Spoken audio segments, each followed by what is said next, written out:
திருமறை நேரம் Bible Hour presented by the National Bible College. கிறிஸ்துவின் சபையார் உங்களை வாழ்த்துகிறார்கள். Welcome to Satellite Bible Classes. வணக்கம்.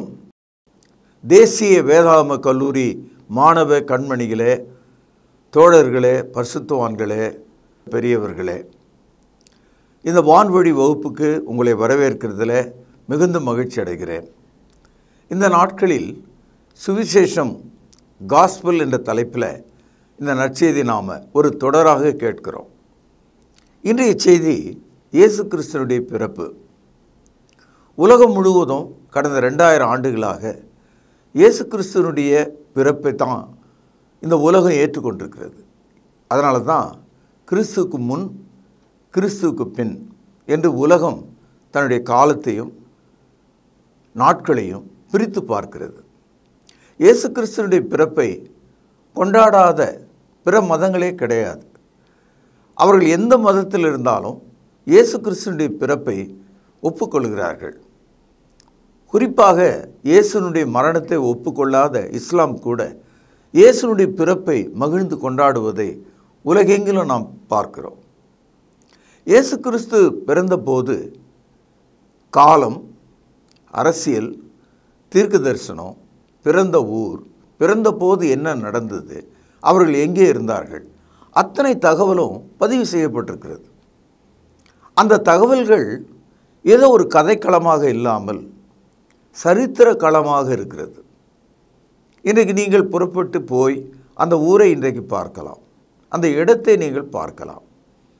இயேசு கிறிஸ்து பிறந்த பெத்லெஹேமில் 3 முறை நான் சென்று என் தலையை அந்த இடத்துல தாழ்த்தி கடவுளுக்கு நன்றி செலுத்திவிட்டு வந்தேன். காரணம் என்னென்னா, அந்த மண்ணுக்காக அல்ல, இந்த இடத்துல தேவன் மனிதனாக வந்தார், தேவன் மாம்சத்தில் வெளிப்பட்டார். சகோதரர்களே, லூக்கா 2ஆம் அதிகாரத்தில் அன்றைய அரசு காலம் எது என்பதை பாருங்கள். லூக்கா 2ஆம் அதிகாரம் 1 வசனம். அந்நாட்களில் உலகமெங்கும் குடிமதிப்பு எழுதப்பட வேண்டும் என்று அகஸ்து ராயனால் கட்டளை பிறந்தது. இந்த ராயன் என்ற சொல்லுக்கு எம்பயர், பேரரசன் என்று பொருள். ரோம பேரரசன் உலகத்தை ஆண்டு கொண்டிருக்கிறார். உலகம் முழுதும் உள்ள ஜனங்களை சென்சஸ், அதாவது எத்தனை பேர் இருக்கிறார்கள் என்று கணக்கெடுக்கும்படி அவன் ஒரு கட்டளை பிறப்பிக்கிறான். இன்றைக்கும் நம் நாட்டில் சென்சஸ் எடுக்கிறத நீங்கள் பார்க்குறீங்க. ஜனத்தொகையை எத்தனை பேர் இருக்காங்க, ஆண்கள் எவ்வளோ, பெண்கள் எவ்வளோ அப்படின்னு பார்க்குறத நீங்கள் இன்றைக்கும் பார்க்குறோம். அது மாத்திரம் இல்லை, அந்த நாளில் யார் யார் எங்கெங்கே இருந்தாங்க. 2ஆம் வசனம் பாருங்கள். சீரிய நாட்டில் சிரேனி என்பவன் தேசாதிபதியாக இருந்தபோது இந்த முதலாம் குடிமதிப்பு உண்டாயிற்று. அதாவது வேர்ல்டு ஃபஸ்ட்டு சென்சஸ். உலகத்தில் அதுக்கு முன்னால் சென்சஸ் எடுக்கலை. உலகம் முழுவதும் உள்ள மக்களை அன்றைய காலகட்டத்தில் கணக்கெடுத்தார்கள். அந்த கணக்கெடுக்கிறது எப்படி எடுத்திருக்காங்கன்னா, இப்போ சென்னையில் இருக்கிறவங்க சென்னையில் கணக்கெடுக்கப்படுவாங்க. ஆனால் சென்னையில் இருக்கிறவங்க அவங்க சொந்த ஊர் ஆந்திராவாக இருக்கும், அல்ல கர்நாடகாவாக இருக்கலாம். வேறு ஊரை சேர்ந்தவங்க எங்கே இருக்கிறாங்களோ அங்கேயே தான் சென்சஸ் எடுப்பாங்க, இன்றைய வழக்கம். ஆனால் அன்னைக்கு அவன் என்ன பண்ணால், நீங்கள் எங்கே பிறந்தீங்களோ அந்த ஊருக்கு ஓடி போயிடுங்க, அங்கே உட்காந்துக்கிட்டு உங்களுடைய சென்சஸ்க்கு நீங்கள் கணக்கு சொல்லுங்கள், அந்த ஜனத்தொகைக்கு உங்கள் பேரை பதிவு செய்யுங்க. இங்கே பாருங்கள், எங்கேருந்தோ வந்தவங்களாம் இங்கே உட்காந்துக்கிட்டு சென்சஸில் கணக்கு எடுத்துருவாங்க. ஆனால் அந்த காலத்தில் எடுத்த அந்த குடிமதிப்பில் பிறந்த ஊர், பிறந்த கிராமத்துக்கு நீ ஓடணும், அங்கேருந்து தான் அதை சொல்லணும். கவனிங்கள் 3வது வசனம். அந்தபடி குடிமதிப்பு எழுதப்படும்படிக்கு எல்லாரும் தங்கள் தங்கள் ஊர்களுக்கு போனார்கள். இப்போ உங்களுக்கு விளங்கியிருக்கும், இதுதான் உண்மையான குடிமதிப்பு. ஜனத்தொகை கணக்கு எடுக்கிறது இப்படி தான் எடுக்கணும். பிறந்த இடத்துலேருந்து கணக்கு எடுத்தால் ஆள் தெரியும், நமக்கு கணக்கு தெரியும் கரெக்டாக. இல்லைன்னா எந்த ஊர்லேருந்து வந்தவன்லாம் இங்கே ஏறி இருப்பான். அப்போ எல்லாருமே மொத்தத்தில் கணக்கில் ஆகிடும். இங்கேயும் பேர் இருக்கும், அங்கேயும் அவனுக்கு பேர் இருக்கும். 2 இடத்துல பேர் இருந்தால் யார் எங்கே இருக்கான்னு தெரியாமல் போயிடும். 4வது வசனம் பாருங்கள். அப்பொழுது யோசேப்பு தான் தாவீதின் வம்சத்தானும் குடும்பமானமாய் இருந்தபடியினாலே தனக்கு மனைவியாக நியமிக்கப்பட்டு கர்ப்பவதியான மரியாளோடு குடிமதிப்பு எழுதப்படும்படி கலிலேயா நாட்டில் உள்ள நாசரேத் ஊரில் உள்ள யூதேயா நாட்டில் உள்ள பெத்லெகேம் என்னும் தாவீதின் ஊருக்கு போனார்கள். பெத்லெகேம் என்பது அந்த ஊரின் பெயர். அந்த ஊரினுடைய சிறப்பு, யூத தேசத்து ராஜாவாகி தாவீது பிறந்த ஊர் அது. அதனால் தாவீதின் ஊர் என்றும் அதற்கு ஒரு பெயர் உண்டு. அன்பு சகோதரர்களே, இயேசு கிறிஸ்து பிறந்தபோது அரசியல் சூழல் என்ன, சரித்திர சூழல் என்ன, இந்த 2 விஷயங்களை நீங்கள் பார்க்குறீங்க. அரசியலில் யார் பேரரசனாக இருக்கிறார்கள், யார் யார் எங்கே உட்கார்ந்துருக்கிறாங்க. சரித்திர ரீதியாக நீங்கள் பார்த்தீங்கன்னா தாவீதினுடைய ஊர் பெத்லெகேம், இது மீகா 5வது அதிகாரம் 2வது வசனத்தில் மிக சிறிய ஊராகிய எப்ரத்தா என்று அழைக்கப்படுகிற பெத்லெகேமிலிருந்து ஆளப்போகிறவர் பிறக்கப் போகிறார் என்று நாம் படிக்கிறோம். அதனால தான் இயேசு கிறிஸ்து பெத்லெகேமில் தீர்க்க தரிசனத்தினுடைய நிறைவேறுதலாக பிறக்கிறார். ஏசாயா 7வது அதிகாரம் 14வது வசனத்தின்படி ஒரு தீர்க்க தரிசனமாக, இதோ ஒரு கன்னிகை கர்ப்பவதியாகி ஒரு குமாரனை பெறுவார். அந்த வசனம் நிறைவேறத்தக்கதாக யோசேப்பு தன் மனைவியை அறிவதற்கு முன்பாகவே அவள் கர்ப்பவதியாகி ஒரு குமாரனை பெற்றாள் என்ற தகவலை நாம் இங்கே பார்க்கிறோம். நண்பர்களே, இந்த பின்னணியை மனதில் வைத்துக்கொண்டு இயேசு கிறிஸ்து பிறப்பதற்காக ஒரு சூழ்நிலையாக அவர் பெத்லெகேமுக்கு போகிறார். ஏன்னா உலக குடிமதிப்பு எழுதப்பட வேண்டியிருந்ததுனால. ஆனால் பாருங்கள், தேவன் பெத்லெகேமில் தான் அவர் பிறக்கணுன்றதை தீர்மானித்ததுனால உலக குடிமதிப்பு எழுதப்பட வேண்டும் என்ற அந்த கருத்து, அந்த திட்டம் தேவனுடைய ஆலோசனைக்குள்ளே வந்து விட்டதை நீங்கள் பார்க்கலாம். ஏனென்றால் தேவனாலே எல்லாவற்றையும் முன்கூட்டி அறியவும் சொல்லவும் முடியும். அவருடைய வார்த்தையை தாண்டி எதுவுமே செய்ய முடியாது. God rules the kingdom of man. God rules the laws of man. மனிதனுடைய சட்டங்களையும் தேசங்களையும் கடவுள் ஆளுகிறவராக இருக்கிறார். இந்த சூழலில் தான் இயேசு கிறிஸ்து பெத்லெகேமுக்கு போகிறார். பெத்லெகேமில் பிறந்தவங்க ஏராளமான மக்கள். அவர் உலகெங்கிலும் போயிருந்தாங்க. அங்கே பேரரசனாகி தாவீது பிறந்தான். அதனால் அந்த ஊர் சிறப்பான ஒன்றாக இருந்தது. இந்த குடிமதிப்பு எழுதுவதற்காக எல்லா மக்களும் அவங்கவுங்க கிராமத்துக்கு போன போது, நகரங்களுக்கு போன போது வீடுகளில் இடம் இல்லை.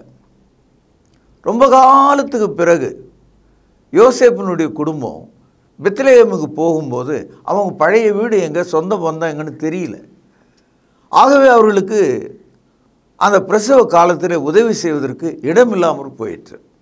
இதுவும் தேவனுடைய அநாதி தீர்மானத்தில் ஒன்றாக இருக்கிறது. ஏனென்றால் இயேசு கிறிஸ்து ஒரு அரண்மனையிலே பிறந்தவராக அல்ல, ஒரு அரண்மனையிலே வளர்ந்த மோசையை போல அல்ல. அவர் கந்தை துணியில் மாடுகள் கட்டக்கூடிய ஒரு தொழுவத்தில் அவர் பிறக்க வேண்டியது அவசியமாக இருந்தது. ஆகவே அவர் ஏழை கோலம் கொண்டவராக பிறந்தார் என்று நாம் பார்க்கிறோம். இதை லூக்கா 2ஆம் அதிகாரம் 6 முதல் சில வசனங்களில் நீங்கள் பார்க்கலாம். அவ்விடத்தில் அவர்கள் இருக்கையில் அவளுக்கு பிரசவ காலம் நேரிட்டது. கவனிங்கள், அவள் தன் முதற்பேரான குமாரனை பெற்று சத்திரத்திலே அவளுக்கு இடமில்லாத படியினாலே பிள்ளையை துணிகளில் சுற்றி முன்னணையிலே கிடத்தினாள். She put the baby in the manger என்று வந்திருக்கிறது. சத்திரத்தில் கூட இடம் இல்லாமல் போச்சான்.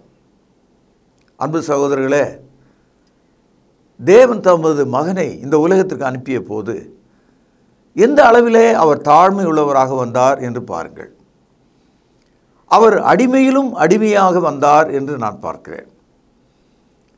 அவர் பிறந்தபோது அவர் மனிதர்கள் குடியிருக்கும் ஒரு அறை இல்லாமல் மிருகங்கள் கட்டக்கூடிய முன்னணையிலே அவர் பிறந்தார், அவர் வைக்கப்பட்டிருந்தார் என்று நாம் பார்க்கிறோம். அடுத்ததாக ஒரு அற்புதமான ஒரு செய்தி, இயேசு கிறிஸ்து பிறந்தபோது பரலோகம் என்ன செய்தது? வானத்தில் உள்ள தேவதூதர்கள் என்ன ஆனார்கள்? தேவன் அந்த நிகழ்ச்சியை எப்படி பார்த்தார்? when Christ was born, heaven came down. இயேசு பிறந்தபோது வானமே கீழே இறங்கி வந்தது. வானத்தில் அனைவரும் பாடுகிறார்கள். பாருங்கள் 10வது வசனம். தேவ தூதர்கள் அவர்களை நோக்கி, பயப்படாதிருங்கள், இதோ எல்லா ஜனத்துக்கும் மிகுந்த சந்தோஷத்தை உண்டாக்கும் நற்செய்தியை உங்களுக்கு அறிவிக்கிறேன்.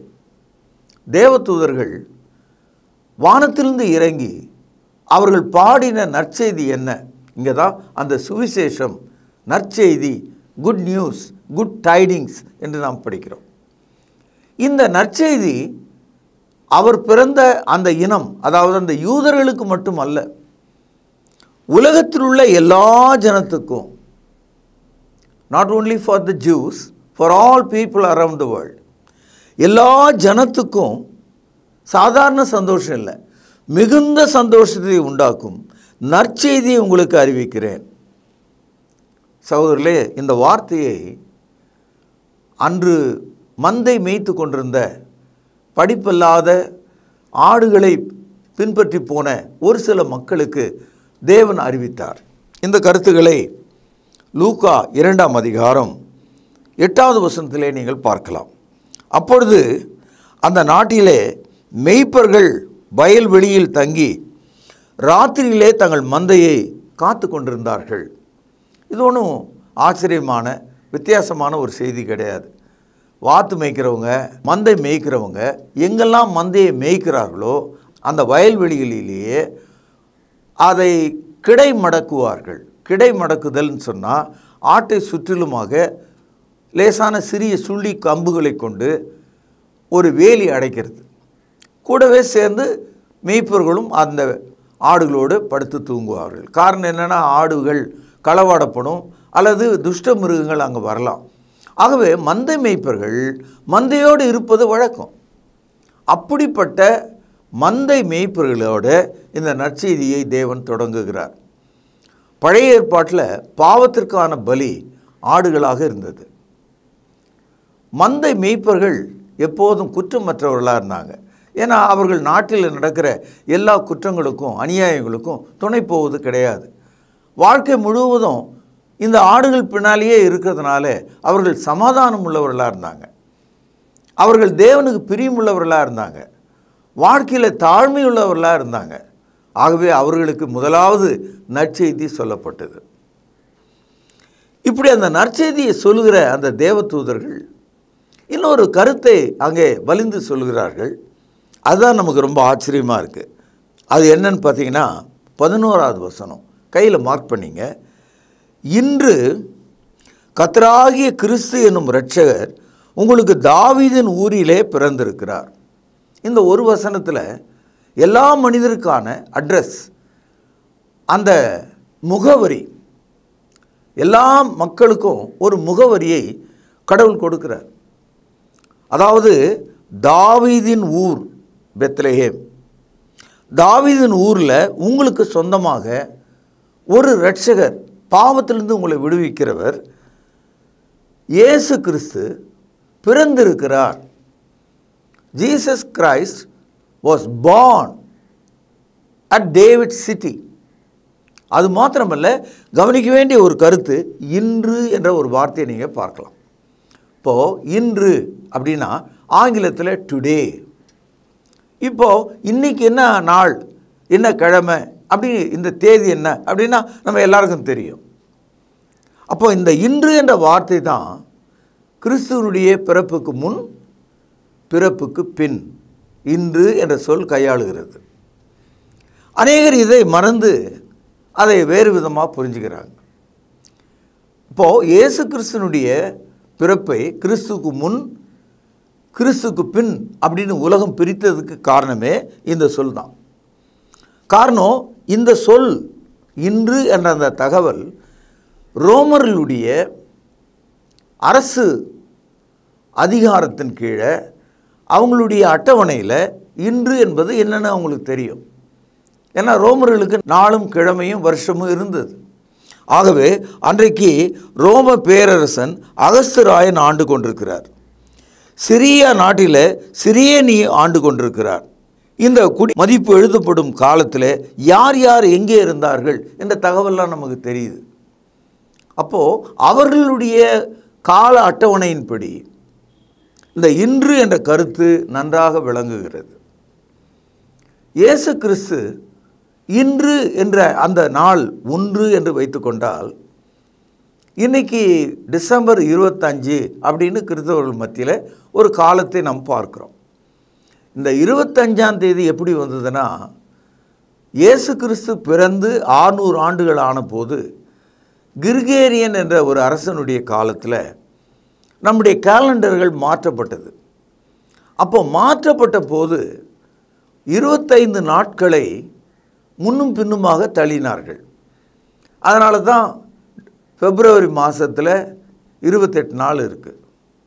4 வருஷத்துக்கு ஒரு தடவை 29 நாள் வருது. ஒரு மாதத்தில் 30 நாள், ஒரு மாதத்தில் 31 நாள் இருக்குது. இந்த காரியங்கள்லாம் பின்னால் நடத்தப்பட்டது. இப்போ நம்ம வச்சுருக்க கேலண்டரில் அந்த சூழலில் தான் நம்ம பார்க்குறோம். அதனால் வேத அறிஞர்கள் என்ன நினச்சாங்க, இயேசு கிறிஸ்துவனுடைய பிறந்த தேதியை இன்றைய காலகட்டத்தில் நாம் குறிப்பிடுவதாக இருந்தால் அந்த 25 என்ற அந்த கழிக்கப்பட்ட காலத்தை டிசம்பரில் கொண்டு வந்து பொருத்தியிருக்காங்க.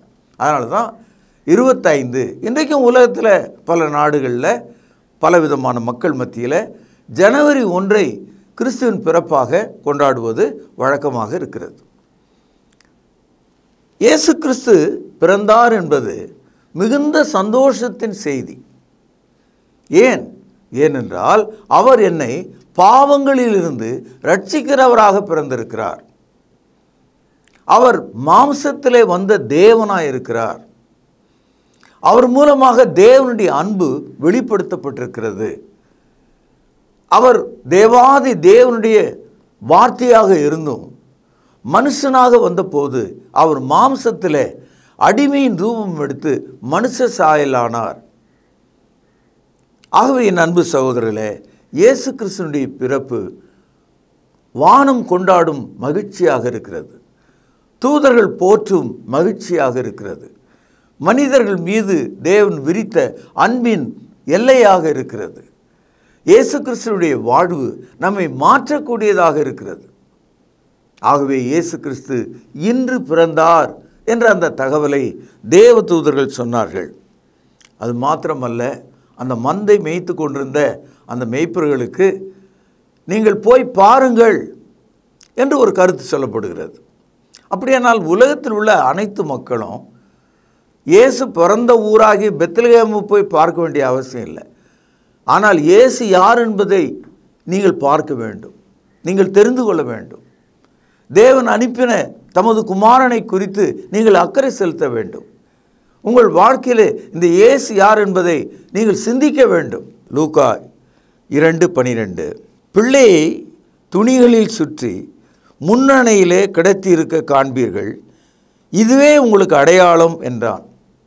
இந்த இடத்துல இதுவே அடையாளம், திஸ் இஸ் த சைன், இந்த வார்த்தை உங்களுக்கு எனக்கும் இல்லை, அந்த மந்தை மேய்ப்பர்களுக்கு சொல்லப்பட்டது.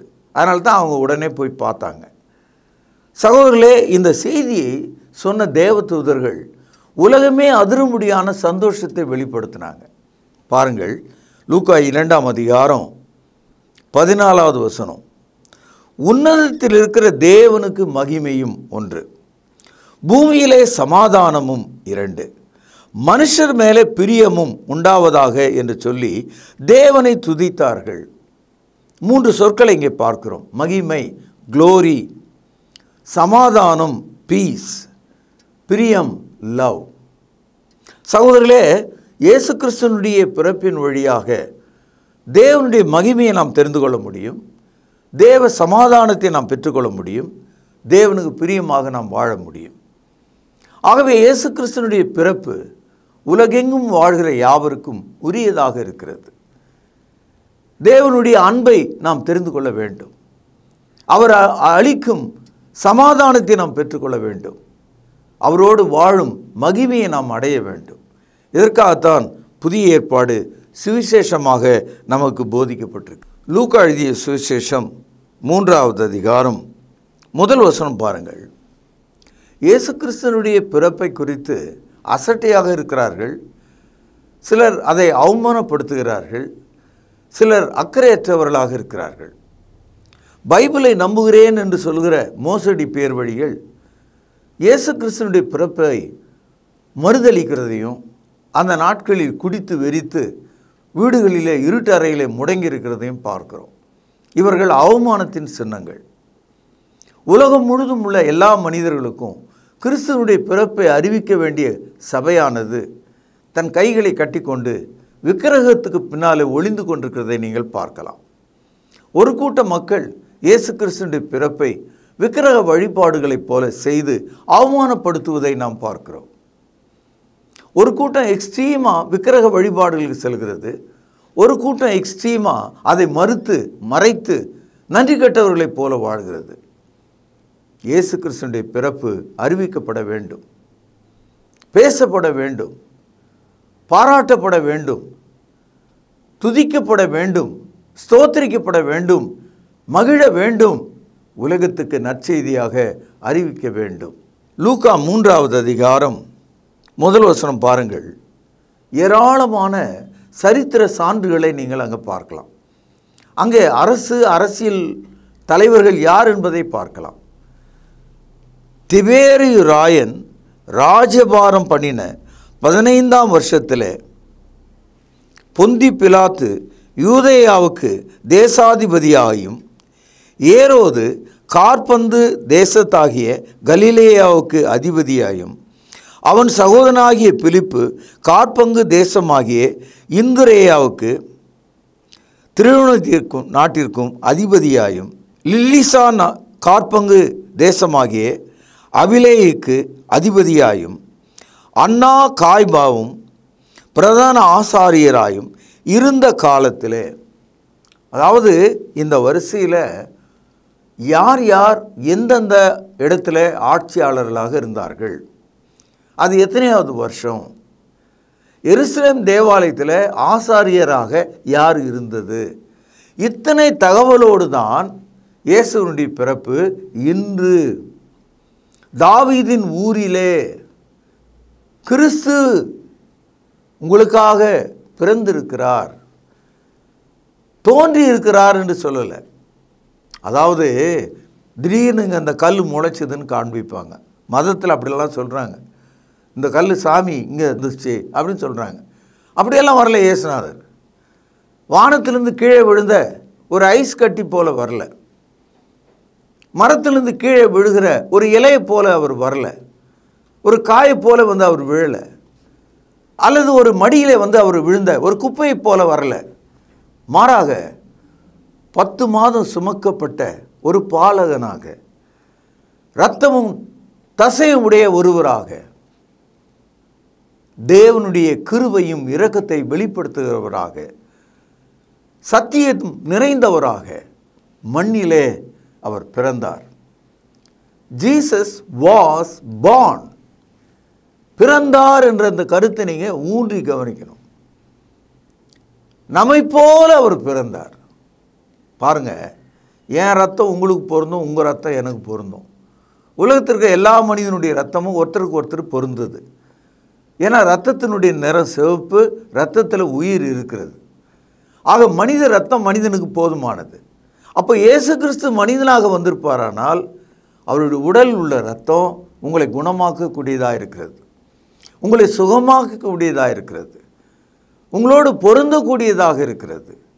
He was born to you and me. அவர் எனக்காகவும் உனக்காகவும் பிறந்தார். என் அன்பு சகோதரர்களே, இயேசு கிறிஸ்துவினுடைய பிறப்பு மிகுந்த சந்தோஷம் நிறைந்ததாக இருக்கிறது. மிகுந்த சந்தோஷம். அதற்கு ஒப்பான ஒரு சந்தோஷம் ஏதும் இல்லை. இந்த நற்செய்தியை நீங்கள் விளங்கிக் கொள்ளத்தக்கதாக உங்களை நான் ஆசீர்வதித்து இன்றைய செய்தியை நான் இங்கே நிறைவு செய்கிறேன். பிரார்த்தனை செய்வோம். மகா பரிசுத்த நிறைந்த அற்புதமான தகப்பனே, உமது வார்த்தையின்படி தீர்க்க தரிசனத்தின் நிறைவேறுதலாக, சரித்திரத்தின் அடையாளமாக, ஆட்சியாளர்களுடைய திட்டத்தின்படி உலக குடிமதிப்பு எழுதப்படும் முதல் நாளிலே பெத்லகேமிலே தாவீதின் ஊரிலே உமது குமாரனாகிய எங்கள் ஆண்டவர் இயேசு கிறிஸ்து மரியாள் வழியாக பிறந்தார் என்றும் அவர் கந்தை துணி பொதிந்தவராக வீட்டின் முன்னணையில் இருந்தார் என்றும் நாங்கள் படித்து ஆச்சரியப்பட்டு நன்றி செலுத்துகிறோம். நாங்கள் அவரை கவனித்து பார்க்க, சென்று பார்க்க எங்களை ஏவி அருளும். அவரை புரிந்து கொள்ள எங்களுக்கு உதவி செய்திருளும். மகிமை, சமாதானம், பிரியம், இந்த 3 காரியங்களும் எங்கள் வாழ்க்கையில் நிறைவேற வேண்டும் என்று செபிக்கிறேன். கேட்ட மக்களை ஆசீர்வதியும். ஆண்டவர் இயேசுவின் நாமத்தில் ஜெபம் கேளும் பிதாவே, ஆமேன். அன்பான சகோதர சகோதரிகளை மீண்டும் சந்திப்பதில் நான் மகிழ்ச்சி அடைகிறேன். விசேஷமாக உங்களிடத்தில் ஒரு வேண்டுகோள், ஒரு ரெக்வெஸ்ட் என்ன அப்படின்னா, நம்முடைய பைபிள் அவர் ப்ரோக்ராம் பலவிதமான சேனல்களில் வருது. அதோடு கூட ரொம்ப முக்கியமாக இப்பொழுது உங்களிடத்தில் பொதுவாகவே நம்ம திருமறை நேரம் நிகழ்ச்சியில் பணம் கொடுங்க, இந்த நம்பர் பாருங்கள், அனுப்புங்க அப்படின்னு நம்ம கேட்டதே கிடையாது. ஆனால் மிகப்பெரிய ஒரு ரெக்வெஸ்ட்டை, மிகப்பெரிய ஒரு விண்ணப்பத்தை உங்கள் முன்னால் நான் இப்போ வைக்கலான் இருக்கேன். அது என்னென்னா, நம்முடைய பைபிள் அவர் டிவியினுடைய யூடியூப் சேனலை நீங்கள் பார்க்குறீங்க நிறைய பேர். ஒரே ஒரு விஷயம், அதை பிறருக்கு அறிமுகம் செய்யுங்கள். அடுத்தது சப்ஸ்கிரைப் பண்ணுங்கள். இந்த லைக் பண்ணுங்கன்னு நான் சொல்ல மாட்டேன், அக்செப்ட் பண்ணுங்கள். ஏன்னா ட்ரூத் இல்லையா அது, அதை நாம் அக்செப்ட் தானே பண்ணணும் இல்லையா? அடுத்தது அந்த வியூஸ் எவ்வளவு பார்க்குறாங்களோ அவ்வளவு தூரத்துக்கு நாம் அந்த வசன விதைகளை இன்னொருவருக்கு நாம் கொண்டு சென்றதாக இருக்கும். பழைய ஏற்பாட்டு காலத்தில் குஷ்ரோகிகள் எல்லாருமே சாகிற ஒரு தருவாயில் ஊரே இருக்குது, பட்டணமே இருக்குது. இவங்க அந்த கோட்டையினுடைய எல்லைக்கு வந்த உடனே பகைஞரெல்லாம் ஓடி போயிட்டு உணவுப் பொருள்லாம் கிடக்கிறத பார்த்த உடனே, ஆஹா, இந்த நற்செய்தியை நாம் சொல்லாமல் போனால் நமக்கு ஐயோ என்று சொல்லி அவங்க நல்ல செய்தியை கொண்டு போய் ஊரில் சொன்னாங்க. அதுபோல் இந்த சுவிசேஷம், இந்த சத்தியம், இந்த கிறிஸ்தவ விழிப்புணர்வு ஒருவர் பேச, அதை மற்றவர்களுக்கு அறிமுகம் செய்கிற ஒரு வேலையை, ஒரு அந்திரியாவினுடைய வேலையை அவர் தானே பண்ணார். இயேசுவை கண்டேன், வந்து பாருங்க அப்படின்னார். அதை நீங்கள் செய்யும்படி உங்களை அன்போடு கூட கேட்டுக்கொள்கிறேன். சப்ஸ்கிரைப் பண்ணுங்கள், மற்றவர்களுக்கு ஷேர் பண்ணுங்கள், இந்த ட்ரூத்தை அக்செப்ட் பண்ணுங்கள். மற்றவர்கள் இதை அக்செப்ட் பண்ணுறதுக்கு நீங்கள் ஒரு கருவியாக, உதவியாக இருங்க. நிச்சயம் இது நிமித்தமாக இந்த சுவிசேஷ ஊழியத்தினுடைய பலனில் உங்களுக்கு பங்குண்டு இல்லையா?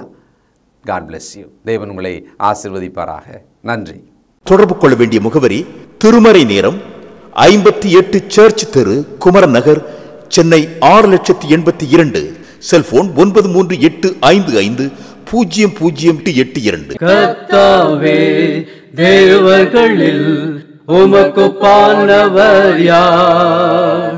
வானத்திலும் பூமியிலும் உமக்குப்பானவர் யார்?